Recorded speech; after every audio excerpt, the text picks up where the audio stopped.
Fala galera, professor Santos aqui na área, tá? Vamos agora começar o estudo de uma parte que muita gente não gosta. Mas antes, por que muita gente não gosta? Porque esse assunto é um assunto chato, pra falar a verdade, tá? Porque é algo que você tem que sair do mundo que você vive e ir pro mundo abstrato, ou seja, você vai ter que imaginar muita coisa. Porque isso aqui é algo que a gente não vê. E que assunto é esse, que é tão chato? Redes de computadores. Por que redes de computadores é um mundo abstrato? Porque o que é que você sabe sobre rede de computadores? Você sabe que se você ligar Wi-Fi, se tiver internet, você vai conseguir falar com seu amigo. Você sabe se tiver a internet funcionando, você vai conseguir carregar um vídeo no YouTube. Mas o que cai sobre rede de computadores, galera, não tem nada a ver com isso, tá? Você tem que entender vários conceitos. E o primeiro, vamos ver aqui, ó. Como é que a internet surgiu? Como foi que surgiu a rede de computadores? Tudo começou pós Segunda Guerra Mundial. Como assim?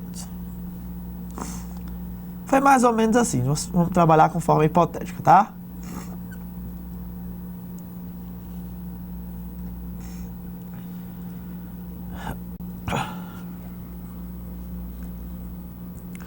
Vamos aqui, ó.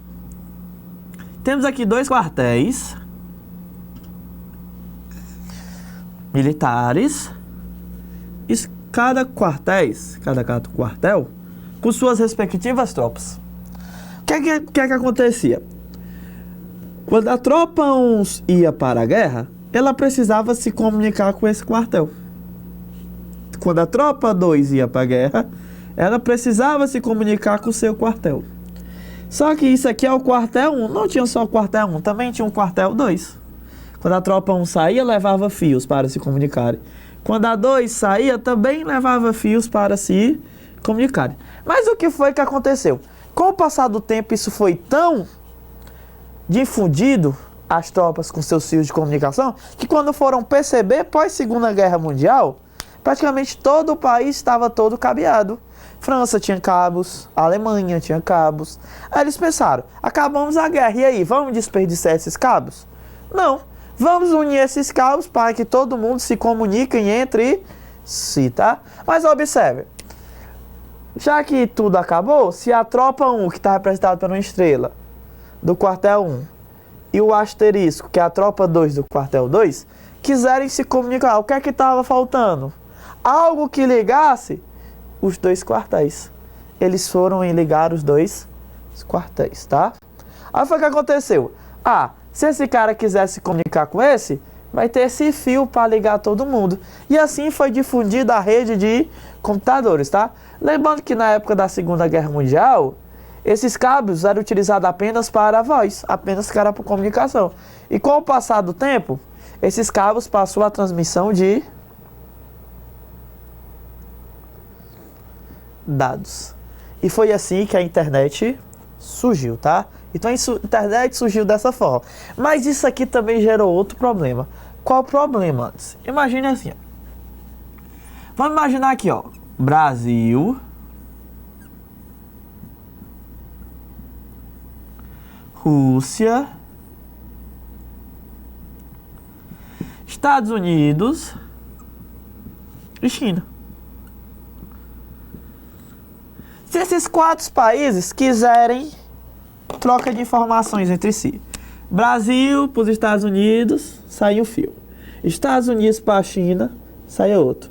China para a Rússia, saia outro. Rússia para o Brasil, saia outro. Mas se o Brasil quisesse comunicar com a China, aí tinha que sair um fio. Se a Rússia quisesse comunicar com os Estados Unidos, tinha que sair outro fio. Aí eles começaram a perceber que essa técnica de ligar os países entre si estava gastando muito fio. Aí eu acho que um cara olhou pro outro e falou assim, cara, negócio de fio demais, vamos unificar esses fios pra quê? Pra sair mais barato, pra gente não gastar fio à toa. Aí o que foi que surgiu? Não vou mais trabalhar com fios individuais. Vou agora trabalhar com o que, Anderson? Vou trabalhar com um fio que interligue todo mundo. Como assim? Foi criado um fio de grande escala, grosso, que interligava todo mundo, ó. O Brasil quer enviar para a China? O Brasil jogava para dentro desse fio e esse fio me levava até a China. Estados Unidos queria levar para a Rússia. Estados Unidos jogava informação nesse fio e através desse fio ele chegava até a Rússia. Ou seja, eles conseguiram diminuir a quantidade de fios? Conseguiram. Professor, e esse fio existe? Existe. Por que eu nunca vi? Que ele fica lá no oceano, tá? Ele fica nas profundezas do oceano e ele é grande? É, galera, ele não é um fio pequeno. Pensa aí. Por esse fio é por onde passa toda a informação de internet pelo mundo. Por quê? Esse fio é chamado de rede principal de computadores. Só que na tua prova ela vem com um nome específico. Esse fio principal recebe o nome de quê?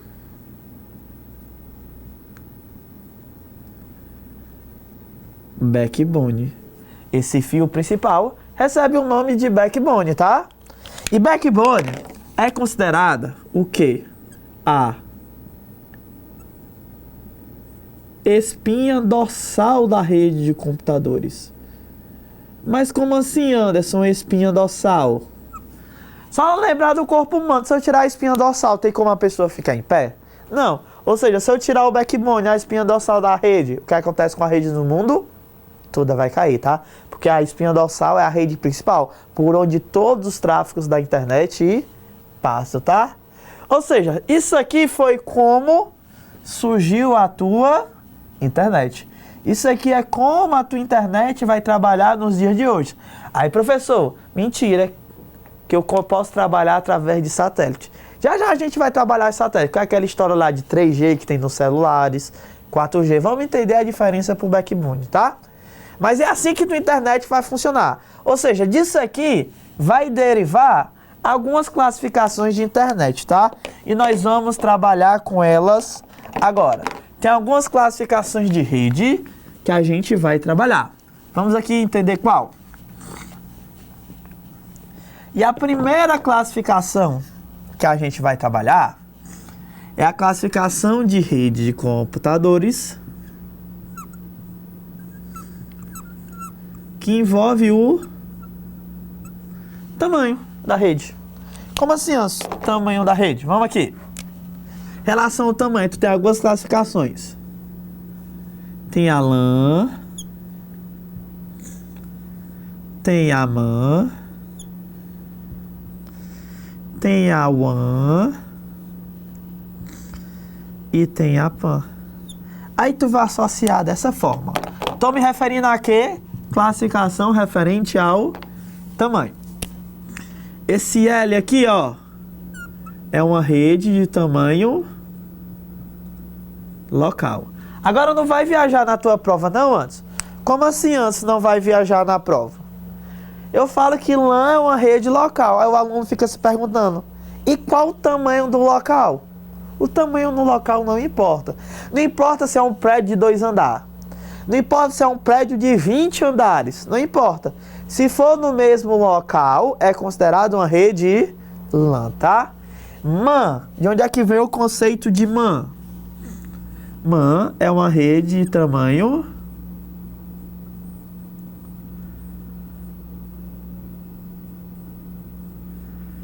metropolitana. E o que é que significa metropolitana? São cidades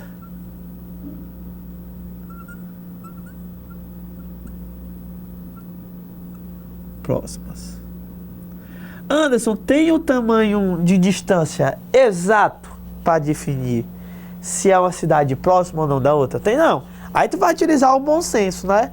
Lembra da região metropolitana de Fortaleza? Maracanaú, Sobral não.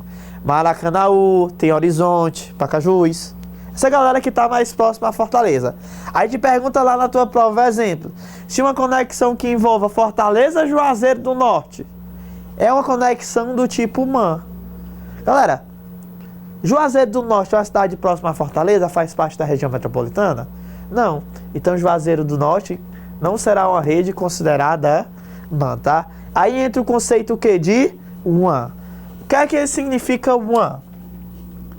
WAN tu vai associar dessa forma. Wide Area Network, tá? Mas esse W tu pode associar ele ao quê? A Word. Word em inglês é o quê? Mundo. Ou seja, o que é uma WAN? É uma rede mundial de grande escala. Mas antes, para ser uma WAN, eu preciso que seja uma rede do tamanho do mundo, não. Tudo que não é maior que uma MAN, se for maior que uma MAN, é considerado o quê? Uma MAN.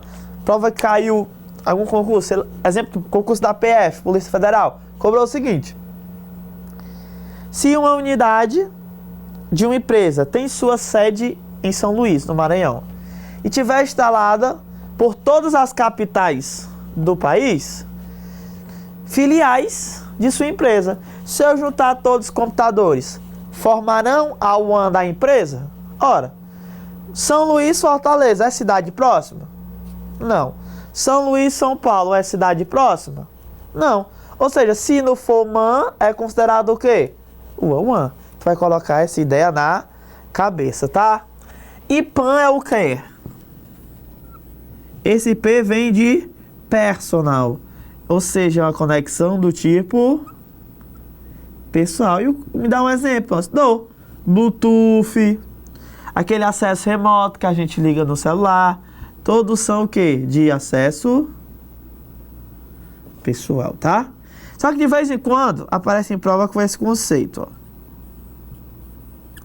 WLAN, WMAN, WPAN. Sabe o que é que esse W significa? Esse W na tua prova significa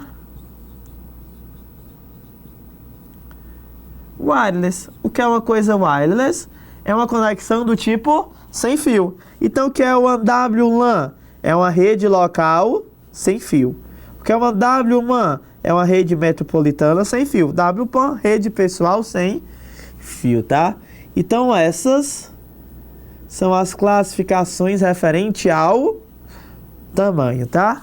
Agora outra classificação que cai muito em prova é a classificação referente ao acesso. Classificação referente ao acesso. E tu tem 3. Classificação, acesso. E quais são, Anderson? É a tua.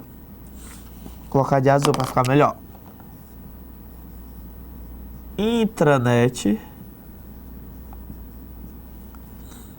A tua. Extranet. E a tua.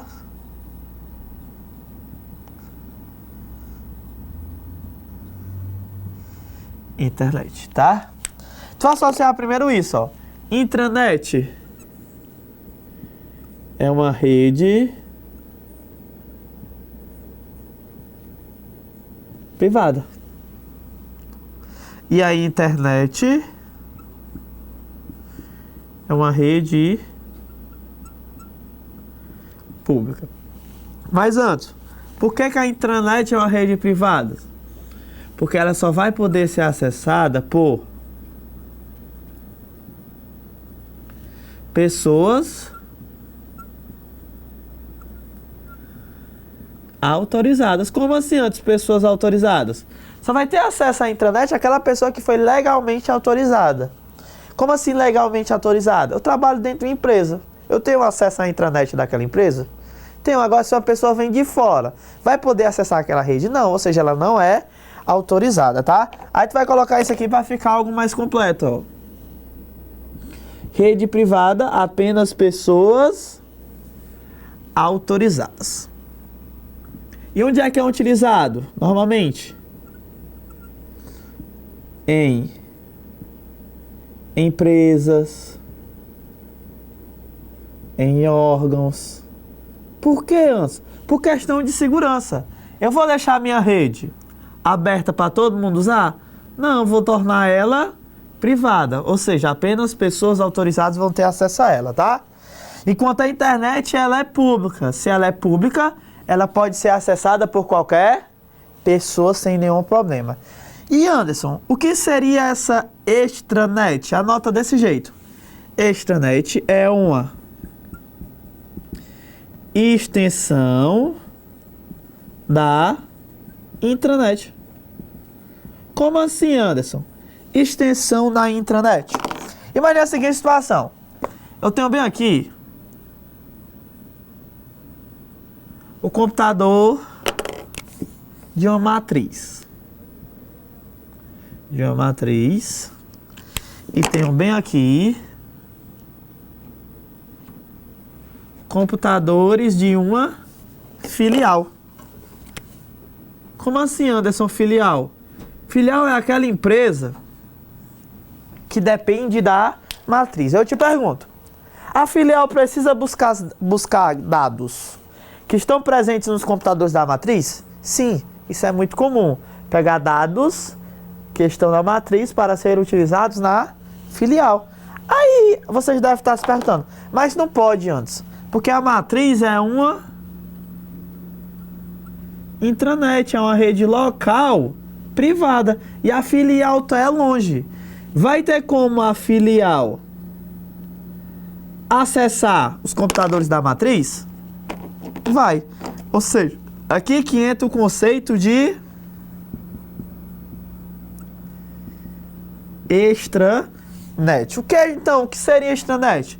É quando o computador de fora acessa uma intranet.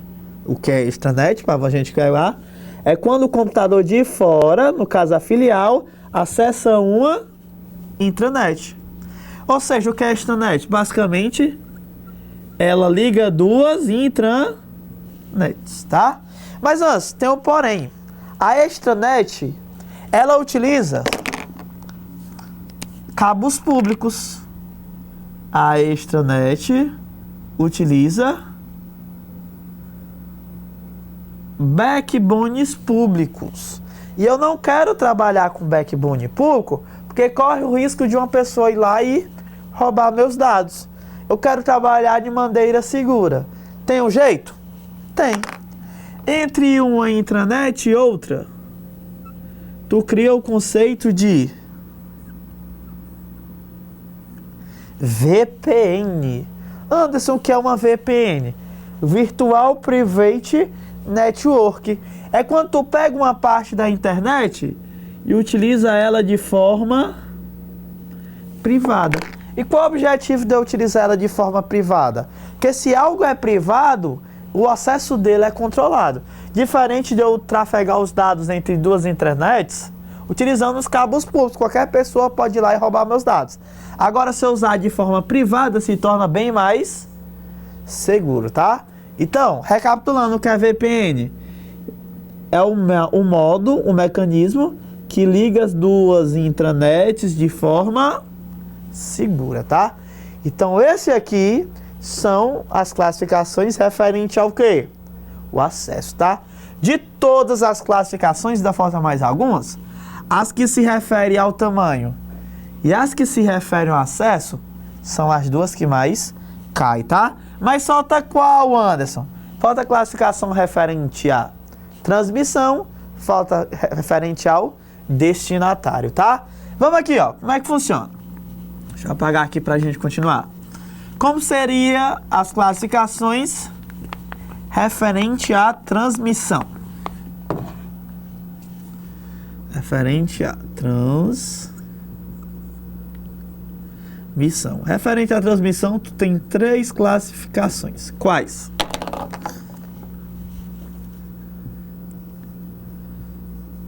Simplex, half duplex e a full duplex. Vai anotar desse jeito, eu vou já explicar para vocês, ó. Quando é que uma conexão, a transmissão é simplex? Quando possui apenas um sentido. Duplex é uma casa em cima e uma casa embaixo. Vocês têm 2. Ou seja, a half duplex tem 2 sentidos. E a full duplex também tem 2 sentidos. E qual seria a diferença para half duplex e full duplex para simplex? Quando é simplex, a informação tem apenas o sentido. Ou seja, ela vai ou ela vem, tá? Como assim ou ela vai ou ela vem? Pensa aí na transmissão de televisão. O sinal sai lá do satélite para a tua casa. Por acaso, quando ele bate na tua casa, ele volta para o satélite de novo? Não, ele só vai. Ou seja, a transmissão de televisão é o quê? Simplex, possui apenas um sentido, tá? Já a half duplex ou a full duplex são 2 sentidos. Mas qual é a diferença? Que na half duplex tem 2 sentidos, porém, entretanto, todavia, na half duplex, esses 2 sentidos nunca serão simultâneos. Mas como assim, antes? Nunca simultâneo. Na half duplex é o seguinte: a informação vai e a informação vem. O que não pode é a informação ir e voltar ao mesmo tempo. O exemplo mais claro que existe é aqueles rádios utilizados por seguranças em shoppings, policiais. Aquele famoso walkie-talkie. Lembra que quando um está falando, o outro vai poder falar também? Não. Cada um fala por vez. Ou seja, ou a informação só vai, ou a informação só vem. Um sentido por vez. Enquanto na half duplex são 2 sentidos. Só que serão 2 sentidos o quê? Independentes. Ou seja, a informação vai e volta e pode ir e voltar simultaneamente, porque ela não possui sentidos aparentes, tá? Então cuidado com isso, tá caindo em prova de vez em quando. Simplex, 1 sentido, half duplex, 2 sentidos, nunca simultâneo. E full duplex são 2 sentidos independentes. Dá exemplo disso em full duplex? Dou ligação de celular. Tu pode falar enquanto a outra pessoa fala ao mesmo tempo? Pode, tá? Então a informação vai e volta sem nenhuma interação. E a classificação referente ao destinatário, galera. De vez em quando tá caindo em prova e é bom a gente ficar ligado na classificação referente ao destinatário, porque a gente vai precisar dela quando estiver trabalhando com os comutadores, lá da nossa topologia estrela, tá? Classificação referente ao destinatário. E tu tem 3 classificações referentes aos destinatários. É a Unicast, a Multicast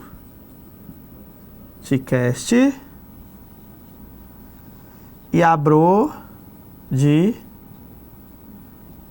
tá? Unicast, Broadcast e Multicast. Tu vai associar desse jeito, ó. Unicast é quando o meu destinatário é apenas uma pessoa, tá? Lembrando que eu tô colocando aqui pessoa, mas isso aqui é um computador, tá? Pessoa é apenas uma forma mais didática de explicar. Multicast, tu vai associar assim, ó. MU é quando a informação é enviada para mais de uma pessoa, tá? Agora, muito cuidado, porque mais de uma não significa todo mundo, tá? Mais de uma não significa todo mundo. Enquanto o broadcast é quando a informação é enviada para todo o mundo, tá? Enviada para todo o mundo. Então vamos lá para os exemplos. Como é que essa história de Unicast é enviar só para uma pessoa? Vou utilizar o Instagram para fazer uma comparação, tá? Unicast não envia uma informação só para uma pessoa? Exemplo, se tu pegar uma foto e enviar para alguém no direct, essa tua foto não é enviada só para aquela pessoa? Sim, então o direct opera por quê? Unicast. Isso aqui é uma comparação didática, tá? Multicast, mais de uma. Exemplo, no Instagram agora possui um recurso chamado de melhores amigos. As pessoas que tu define no melhores amigos não significa todo mundo. Ou seja, multicast é mais de um. É, mas não é todo mundo. Então multicast é um grupo selecionado. De vez em quando cai com essa nomenclatura, tá? Multicast é enviado para um grupo selecionado de pessoas, tá? Não envia para todo mundo. Agora broadcast não, tu envia para todos. Quando tu pega uma foto e posta lá no teu feed de notícia, se teu Instagram for aberto, todo mundo tem acesso. Ou seja, opera pro broadcast. Então vamos lá. Unicast, uma pessoa, multicast, mais de um grupo selecionado e broadcast todo mundo, tá? E eu já vou deixar vocês cientes disso aqui. Quem opera por unicast é o teu roteador e o switch. Unicast. Quem opera por broadcast é o hub e o switch quando ele não está configurado. Quando não configurado, tá? Anota logo isso aqui que a gente já adianta muita coisa. Ou seja, o hub quando recebe a informação, o que é que ele faz? Envia para todo mundo. Já o switch roteador não. Ele só envia para a própria pessoa interessada, somente para o destinatário final, tá? Ou seja, galera, o que foi que a gente viu até agora? Conhecemos as principais classificações referentes à rede de computadores, tá? E vimos que toda a rede gira em torno de um fio central, que esse fio central recebe o nome de backbone. Vamos lá, vamos dar uma relembrada. Classificações referentes ao tamanho. LAN, MAN, WAN, PAN. LAN, rede local, MAN, metrópole, WAN, World, uma rede mundial, e PAN, uma conexão do tipo pessoal. Vimos também o que? Que a intranet é uma rede privada, que é aquela acessada por pessoas autorizadas, normalmente utilizada em empresas e órgãos, enquanto a internet é uma rede pública que pode ser acessada por qualquer pessoa, tá? E a extranet, tu lembra do conceito? É conhecida como extensão da intranet, pois permite que o computador externo acesse uma intranet. Lembrando que quando eu ligo duas intranets de forma segura, isso é feito através de uma VPN. Transmissão quando simplex é um sentido, half duplex, dois sentidos, porém nunca simultâneos. E full duplex são dois sentidos independentes. E para a gente encerrar, como já tinha dito para vocês, unicast, tu envia informação para uma pessoa. Multicast, mais de uma pessoa. E broadcast envia para todos, tá? Trabalhamos com 4 classificações e vamos agora trabalhar com a forma de conexão. O que é a forma de conexão? É a forma que você tem, o meio que você tem para acessar a internet. E existem 2 formas de você acessar a internet, as básicas, tá? A internet pode ser acessada com fio,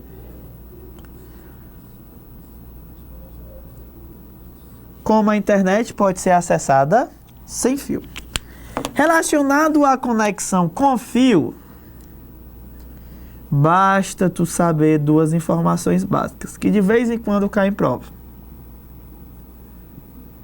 É o nome do cabo utilizado e o nome do conector utilizado.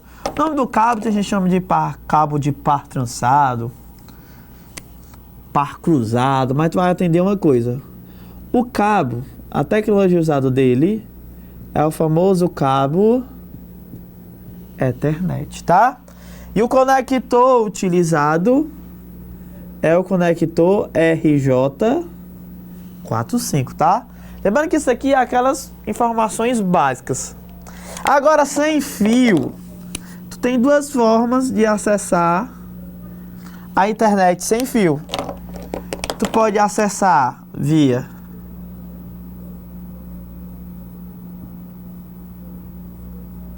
satélite, como tu pode acessar a internet via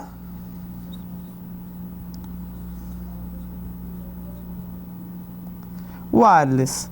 E o que é que eu preciso saber? Eu te indico tu conhecer pelo menos os nomes das tecnologias de satélite, tá?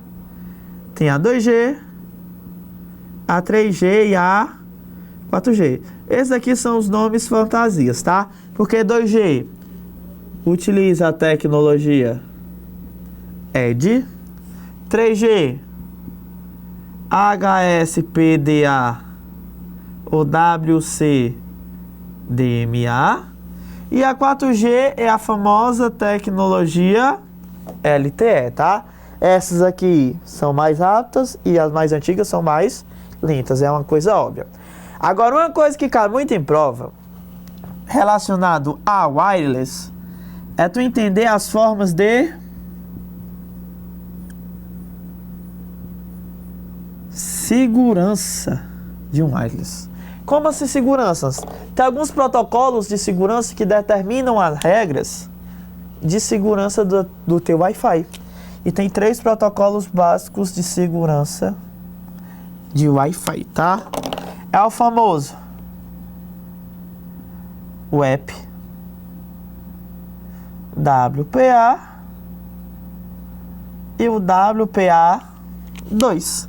Aí eu nem descrevo tanto não. Com o básico tu já acerta a questão na tua prova, ó. A WEP é antigo. O WPA é o intermediário. E o WPA2, ele é o quê? O atual. Como assim? Antigo, intermediário e atual. Se quer a tua prova, qual dos 3 protocolos de Wi-Fi é o menos recomendado? Ora, o menos recomendável é o mais antigo, tá? O mais seguro e mais recomendado é o quê? O atual, que é o WPA2. E o WPA é conhecido como intermediário. Por quê? Ele é considerado uma segurança mínima. Como assim uma segurança mínima? Ele tem, mas é o mesmo que não tem. É aquela história, quando tu mora dentro de uma periferia, tu coloca um cadeado que tu encontra num cofre de 50 centavos. Tem cadeado? Tem, tá seguro, mas é mesmo que nada, tá? Ou seja, essas são as classificações de forma de conexão, tá? Eu te indico demais tu entender das partes de protocolos de segurança, tá? Mas não tem segredo não. WEP, antigo, WPA2, atual e WPA, intermediário, tá? Conhecido como segurança mínima. Galera, agora nós vamos entrar numa parte. O que antes? Lá vai tu com essas tuas histórias. É a parte de topologia. O que é topologia antes? É a forma de conexão dos teus computadores. Tu tem que conhecer quais são as topologias que existem e quais as características de cada uma, tá? Então já vamos aqui, ó. Vou falar agora aqui de topologia. Topologia. Mas antes, o que seria topologia? Como eu já disse para vocês, topologia é a forma de conexão dos computadores. E a forma de conexão dos computadores pode ser de 2 formas. Pode ser uma forma de conexão lógica, que é somente uma forma de programação, como também existe uma forma de conexão física, que é quando os computadores realmente estão interligados entre si, e é o que a gente vai estudar agora, tá? Antes, tenho quantas topologias para aprender? 6, tá? Mas são tranquilas, vocês vão ver. Primeira topologia. Topologia ponto a ponto. O que é que diz a topologia ponto a ponto? Tu vai pegar um computador, interligar diretamente a outro computador. Então, a ponto é quando tu interliga 2 computadores. E o nome do cabo que interliga desses 2 computadores na ponta a ponto é chamado de crossover. Ou seja, o que é o crossover? É um cabo que interliga 2 computadores diretamente. Só que graças ao crossover, tu chega à seguinte informação: a tecnologia ponto a ponto não necessita de switch, por acaso. Como assim antes? Ele não necessita um switch, porque a conexão toda é feita diretamente no cabo. Tu não precisa de um switch aqui, de um roteador, de um hub, tu não precisa. Toda a conexão é feita através do crossover, tá? Agora, muito comum cair em prova a seguinte pergunta. A tecnologia ponto a ponto permite apenas a conexão entre dois computadores. Galera, isso tá errado. Porque se eu vier aqui e ligar outro computador, eu te pergunto, isso aqui vai deixar de ser ponto a ponto? Não. Isso aqui é um ponto a ponto, isso aqui é outro ponto a ponto. Ou seja, se cair na tua prova ponto a ponto, só liga dois computadores, tu vai marcar o quê? Errado, tá? Porque eu posso ligar vários computadores, desde que um computador seja ligado diretamente ao outro, tá? Então, ponto a ponto tá tranquila. Vamos aqui para nossa próxima topologia, que é uma das que mais caem, tá? Se chama topologia barramento. Topologia barramento.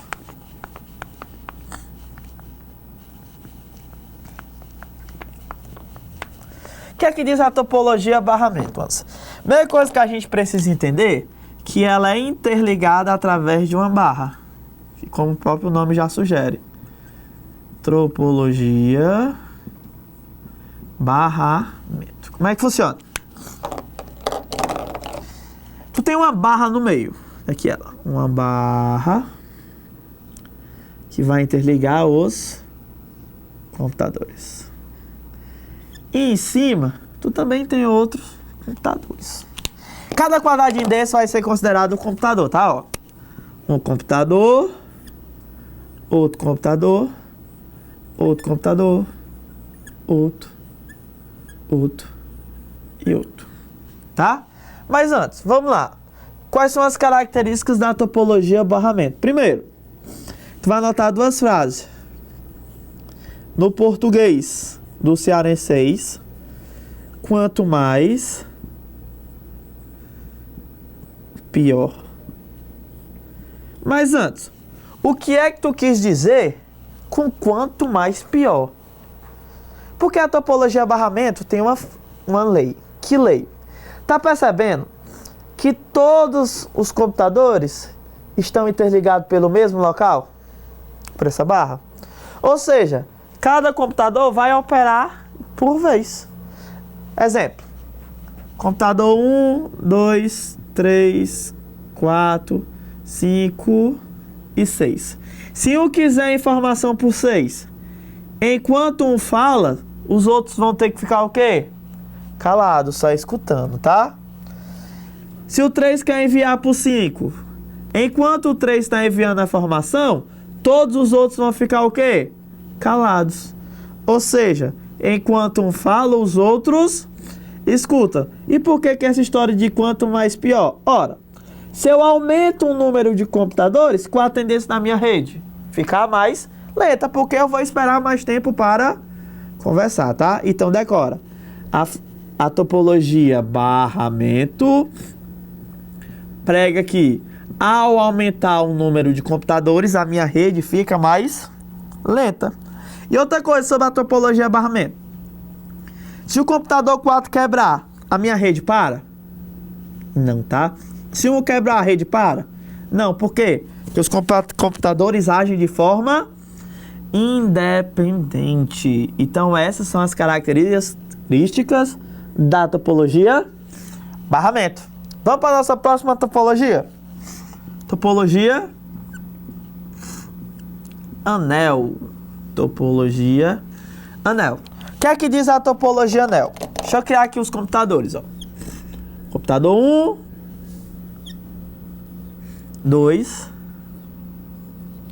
3, 4. E todos eles são interligados entre si. A topologia anel, como já dá para perceber aqui, ó, ele forma uma espécie de ciclo. 1, 2, 3, 4. E a topologia anel tem duas, para falar melhor, características que sempre caem em prova. Normalmente elas que caem. Primeiro, a topologia anel, ela é unidirecional. E também a outra regra é essa. No cearense eu vou colocar também. Se um quebra, todos param. Se um quebra, todos param. Como assim, antes? Se um quebra, todos param. Isso aqui é feito através de um ciclo. Se o computador 4 quebrar, tá percebendo que o ciclo quebra? E o ciclo quebrando, o que acontece? A rede toda para, tá? E essa história de unidirecional, o que é que acontece? Ou a rede é apenas horário, ou a rede é anti-horário. Vai depender do quê? Da configuração, tá? Mas ela só possui um sentido por vez. E se o computador quebrar, toda a rede para, tá? Essas são as características da topologia anel. Próxima topologia, que é a mais utilizada no dia de hoje, é a topologia estrela.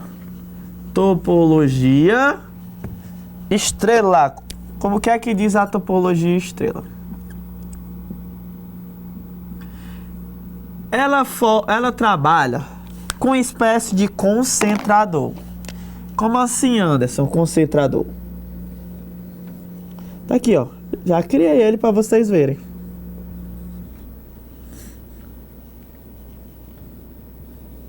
Concentrador. Todos os computadores são ligados nesse concentrador. Tá bom, Anderson. Quero saber agora quais as vantagens e as desvantagens da topologia estrela. A primeira desvantagem é essa. O concentrador, ele é um ponto vulnerável da rede. Por que antes que o concentrador é o ponto vulnerável? Se eu quero derrubar uma rede de computador do tipo estrela, o que é que eu faço?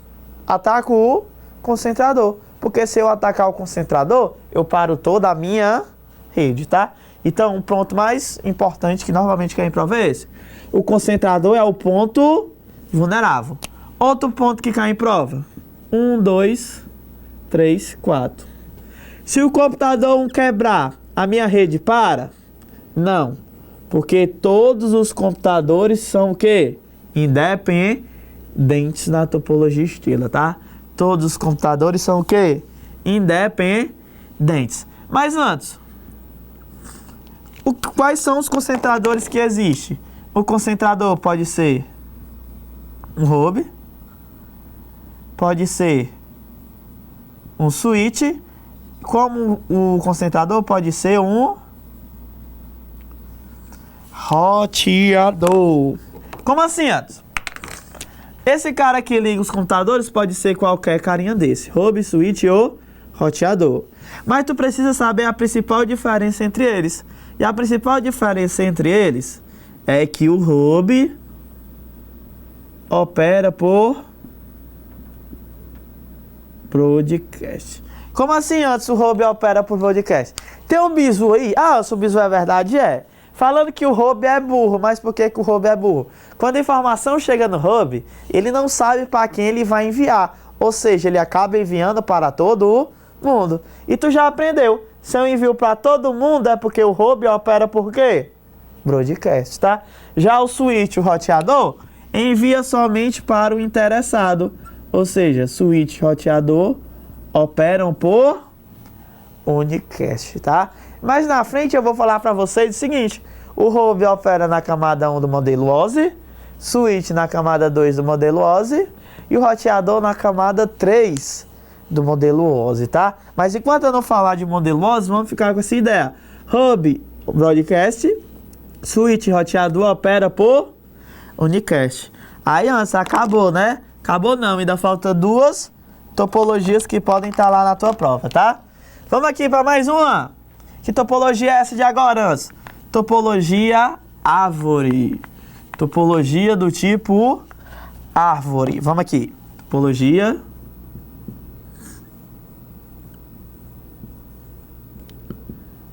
árvore. O que é que diz a topologia árvore? Os computadores, eles vão se derivar do computador que está acima dele. Aí, eu ainda não entendi. Tô desenhando aqui para ficar melhor a nossa compreensão.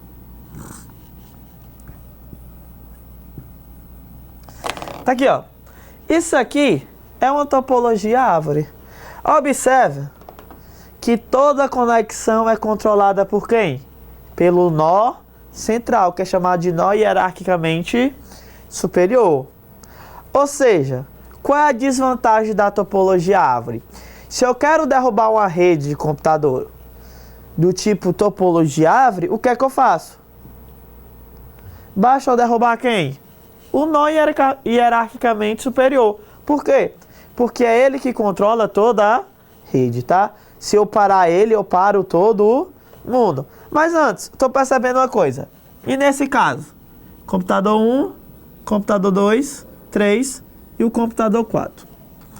Se o computador 4 der problema, o que é que vai acontecer? O 1, o 2 e o 3 também vão o quê? Parar. Porque os computadores dependem do nó hierarquicamente superior, tá? Mas se na tua prova disser, vou falar melhor, que ao quebrar um nó, toda a rede para, é errado.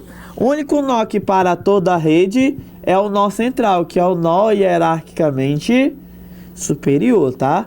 Então essas são as características da topologia árvore. E as qual é a topologia que falta? Já foram 5.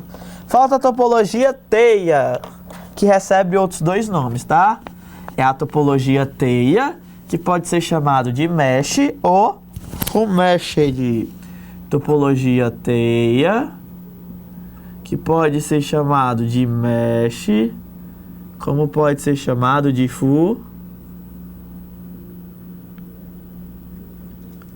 meshed. Essas são as características, tá? E como é que ela funciona? De todas, a teia, vou dar uma ênfase a ela é considerada a rede mais confiável. Só que em compensação, ela se torna mais cara. Como assim, Anderson? Ela se torna mais cara. Olha como é que funciona uma topologia do tipo teia.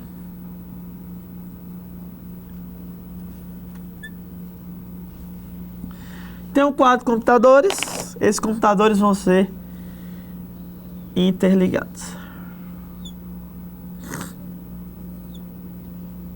Aí, Anderson, tu nem explicou, eu já percebi uma coisa.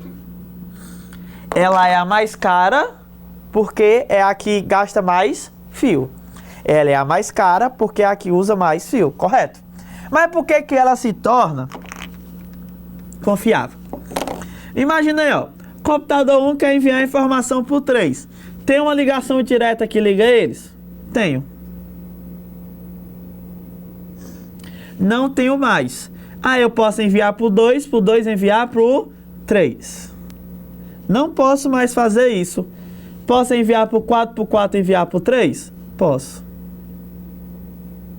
Não posso mais. Agora tu envia para o 4 envia para o 2 e o 2 envia para o 3. Ou seja, qual a vantagem da topologia teia? Que ela é o quê? Confiável. Ela te dá diferentes rotas, te oferecendo a possibilidade de escolher a rota mais eficiente, tá? Isso aqui caiu na prova da PF, da Polícia Federal, perguntando se a topologia do tipo teia me oferecia várias rotas, me permitindo fazer a varredura da rota mais eficiente. O item estava o quê? Correto, né? Porque ela tem várias rotas e permite o quê? Eu escolher a mais eficiente, tá? Te dá uma dica para tu fazer a tua prova. Quando for trabalhar de topologia, tu tenta imaginar um mundo real.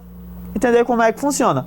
Ora, tu viu que lá na árvore tem um computador central, tem um cara que controla tudo. Se eu derrubar o cara que controla tudo, os caras de baixo vão saber o que fazer? Não, ou seja, a rede para. A gente viu lá que na anel forma um ciclo. Se eu quebro o ciclo, toda a rede para. Ou seja, tenta associar isso aqui no teu mundo, no teu dia a dia, que fica bem mais fácil a tua compreensão, tá? Então essas aqui são as topologias que podem cair na tua prova, tá? Agora, vamos entrar num assunto que de todos os assuntos de rede, esse com certeza é o mais técnico. Aí, Anderson, que história é essa? São os famosos modelos de referência. São os famosos modelos de referência. Mas antes, por que surgiu essa história de modelos de referência? Vamos lá. Como eu disse para vocês, a internet surgiu quando? Pós Segunda Guerra Mundial. Só que a internet se difundiu de uma forma tão grande que o que é que acontecia? A internet estava no Japão, estava no Brasil, estava na Itália, estava na Rússia, na China, na Índia. E se não tivesse alguém para unificar todo mundo, a internet não conseguiria ser o que era hoje. Exemplo, imagine um cara que tá lá no Japão, com o MacBook dele de 10 mil dólares, 10 mil reais, utilizando o sistema da Apple, e um cara aqui no Brasil, utilizando um notebook de 500 reais com Linux. Se não tivesse alguém para unificar essas regras, essas redes, não teria como o cara no Japão, utilizando um MacBook, se comunicar com um cara aqui no Brasil, utilizando um Linux, tá? Por quê? Porque eles criariam regras diferentes. E regras na tua prova é chamado, sabe de quê? Regras são mesma coisa que protocolos. Regras é as mesmas coisas que protocolo. E tu sabe o que são os modelos de referência? Modelos de referência são conjuntos de protocolos. Como assim, Anso, conjunto de protocolos? São um conjunto de regras que irão permitir que computadores heterogêneos, o que são computadores heterogêneos? Computadores diferentes se comuniquem entre si, tá? Ou seja, tu já pode gerar a seguinte conclusão. Graças ao modelo de referência, os protocolos serão sempre os mesmos. Não importa se tu utiliza um notebook, se tu utiliza um computador de mesa, os protocolos vão ser sempre o mesmo. Não importa se tu utiliza Linux e teu amigo utiliza o Windows, os protocolos serão sempre os mesmos. Não importa se você trabalha com internet de 100 megas e o teu amigo só tem 1 mega, não importa, os protocolos serão sempre os mesmos. Inclusive a questão que já está batida. Falar em questão de prova que os protocolos da internet são diferentes dos protocolos da intranet. Questão totalmente errada, como eu já disse para vocês. A única diferença da internet para a intranet é o acesso. Que um tem um acesso privado e outro tem um acesso público, tá? Mas quais são esses dois modelos de referência? É o famoso modelo OSI e o modelo TCP/IP, tá? Vou logo te dizendo. Esses modelos são divididos por camadas. O modelo OSI tem 7 camadas. E o modelo TCP/IP